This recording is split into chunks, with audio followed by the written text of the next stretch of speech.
Hi Pisces, this is your horoscope for July 2017. Thank you for joining me. Now, from the 24th of June until the 20th of August, the Sun, which really represents your identity in the astrology, begins to conjunct Mars. And Mars is the archetypal planet of masculinity and drive and desire.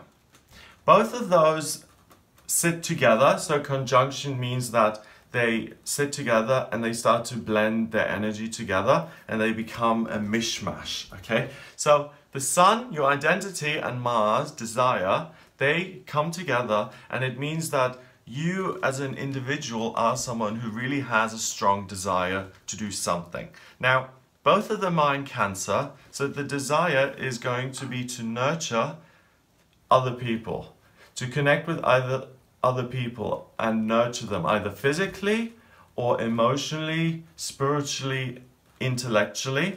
And all of that is placed in your fifth house of romantic relationships. So you're really going to have a strong focus on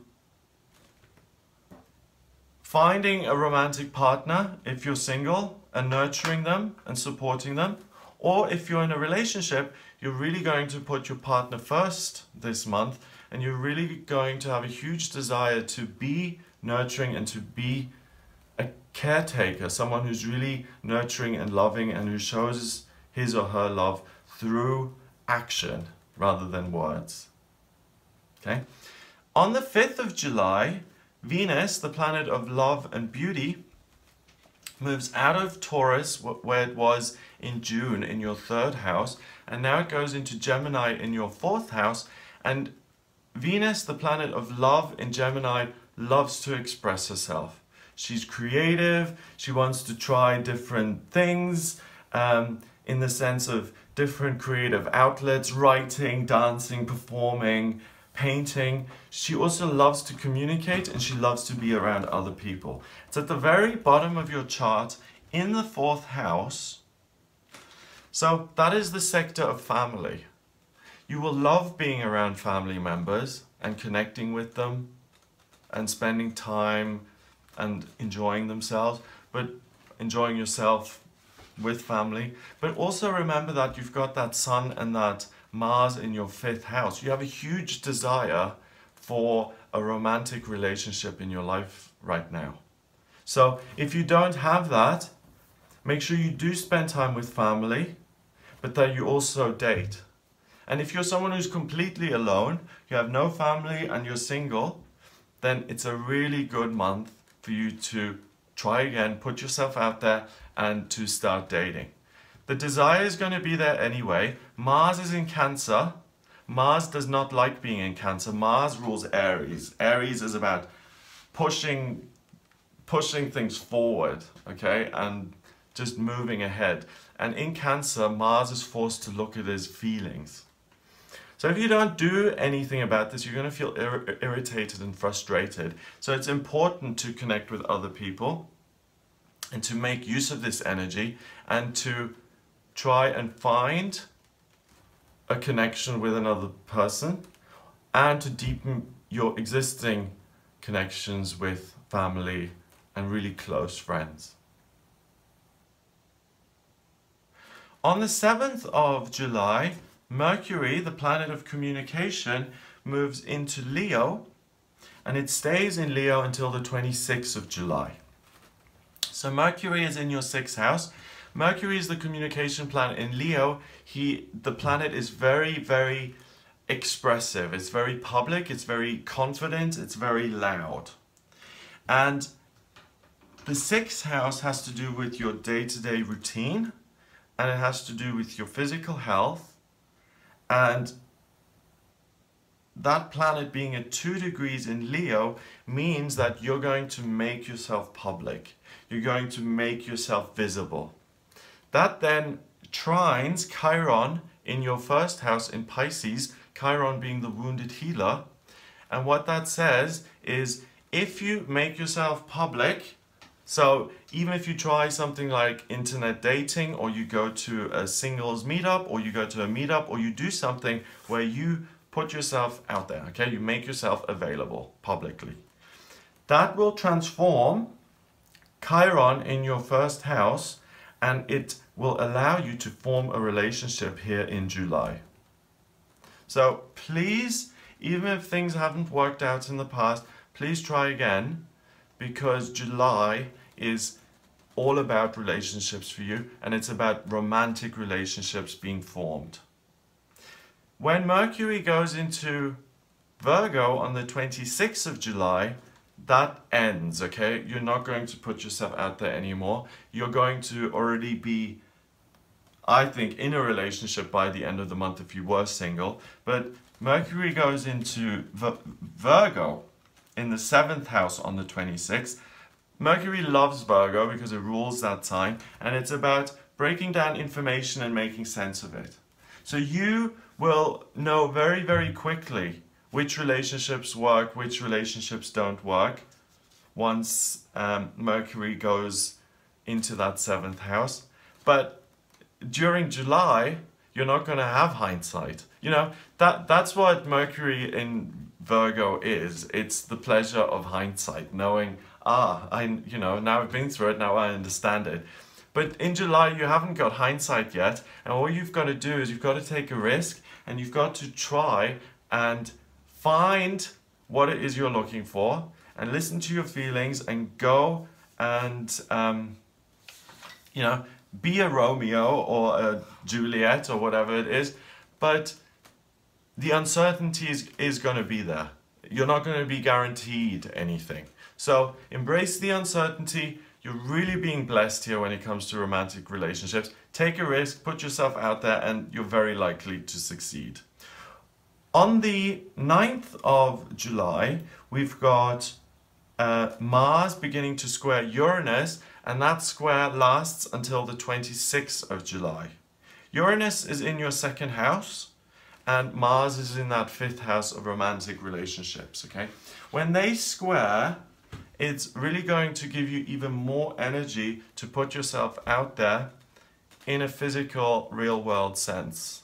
So, attending events, groups, parties, dinner parties, retreats, singing groups, meditation groups, any kind of environment where you meet other people in person. That's the best way to go about it. Much better if you're there in person rather than online. Okay, online is okay too if you can't be around in person, but if you can do it physically, it's much, much better. So Uranus is going to push you to take risks that otherwise you wouldn't take. So if you're shy, or if you find this kind of thing quite difficult, Uranus is going to give you a lot of confidence to do things which might surprise you. I'm just remembering something that I was walking down the street one day, and there was a guy walking towards me who I thought looked very nice. And I'm not the most confident person in the world, but I just thought, screw it, and I smiled at the guy and I said hello, and he smiled back and he said hello, and that was it. And I felt so confident, and we just kept walking, and that was it. But I would never do something like that. I'd be much too shy usually. But on that day, for some reason, something overcame me, and I just thought, what the hell, just say hello. You want to say hello, so do it. And that's the kind of energy I see coming up here for you with that Uranus, that you can overcome your own kind of reservations or fears that would usually hold you back. On the 9th as well, the full moon occurs in Capricorn. I'll make a separate video on the full moon because they are complicated, and I'll go into more depth. But in your case, Pisces, the full moon occurs in the 11th house. And Pluto sits on top of the full moon, and this is a completion point. We're going to be showered in that Capricorn energy. And for you, what's going to happen is you'll notice that there's a transformation in your life in terms of the friendships and the people who you're around. So this is a month where you're going to meet a lot of new people, and there's going to be a change to the landscape of your social life. And that's good because you need to expand and grow. Now, you'll continue to work with that energy until the 21st of July, which is when Mars moves into Leo, and Mars goes into Leo in your 6th house. Mars in Leo is very powerful.